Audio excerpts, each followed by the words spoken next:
I arrived 3 minutes early, not to be polite, but to study the battlefield. High places always make people feel untouchable.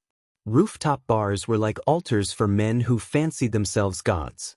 And he always pretended to be one. The host glanced at the reservation list, paused, then offered a forced, tight smile. "No reservation under your name," he said. I expected that. My eyes swept the terrace. There they were. My wife, her father, 2 chairs, 2 glasses of wine brimming, 1 empty. The vacant seat felt deliberate. Her eyes widened when she saw me. Not warmth, not guilt, just shock. She hadn't counted on me being here. He saw me too. That smug smile spread across his face. "A cheap bar fits you better," he called out, loud enough for nearby tables to hear. The wind carried his words across marble and crystal. I didn't flinch. I let my gaze lock onto him, steady and unyielding. Then I turned to the host. "I'd like to speak to the owner," I said. The smirk on the host's face faltered, just for a moment. The owner was my uncle. That changed everything. It began 2 months ago. A silence had crept between us, polite, rehearsed, fake warmth in place of love. She stopped waiting up for me, stopped laughing at my jokes, stopped everything. I told myself it was stress, work, her father's health, but he wasn't sick. She wasn't tired. This distance wasn't random. Someone had built it, brick by brick, to push me out. He had always hated me. Too quiet, too precise, not enough fire. Once, he told her loud enough for me to hear, "Marrying him is like trading passion for precision." Maybe that was the plan, convince her I was cold, unfeeling, while he slowly poisoned her heart. But I did feel. Every word, every glance, every silence, I felt it all. Especially the night I came home early and found her phone unlocked. Her messages weren't innocent, not dinners, not family updates. They were calculated, disguised concern, subtle venom. "He's so distant lately, Daddy," she wrote. "That's what I've been telling you." "You deserve more than silence," he replied. A daughter manipulated. A wife reprogrammed. And me, just watching it unfold. I didn't confront her.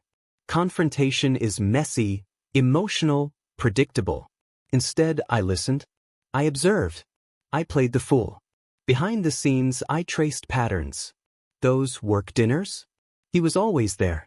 The new security code on her phone? His idea. The emotional distance? His words replayed in her actions, almost verbatim.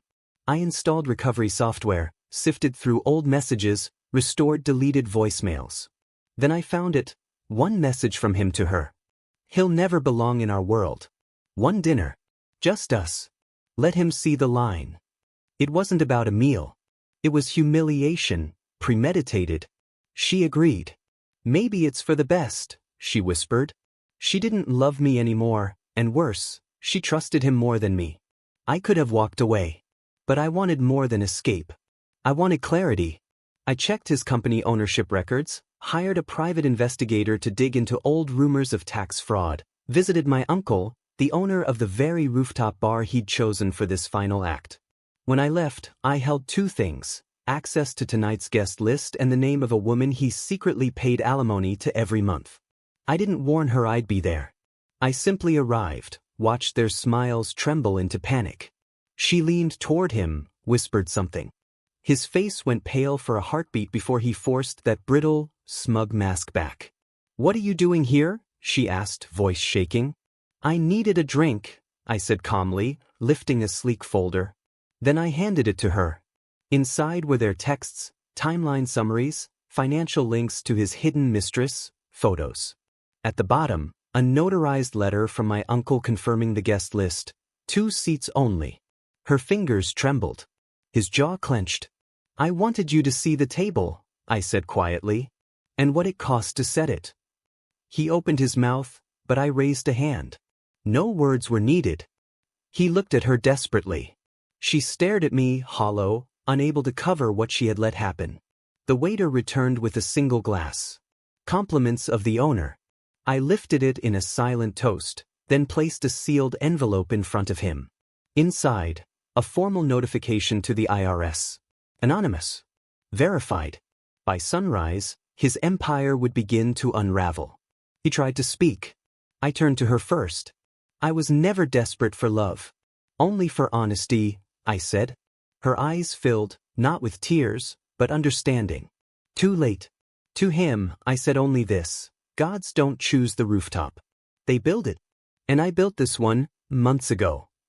He stared at the folder as if it might explode. It already had. I walked past the velvet ropes, past the stunned host, into the elevator's cold metal silence. Behind me, their world collapsed, not with shouting, not with violence, but with the quiet implosion of lies and illusions. The elevator descended. My pulse was calm. At the lobby, I stepped into the night. The street light flickered above, tired and truthful. I didn't look back. I didn't need to. The highest table isn't always the one on top. Sometimes it's the one you flip without raising your voice.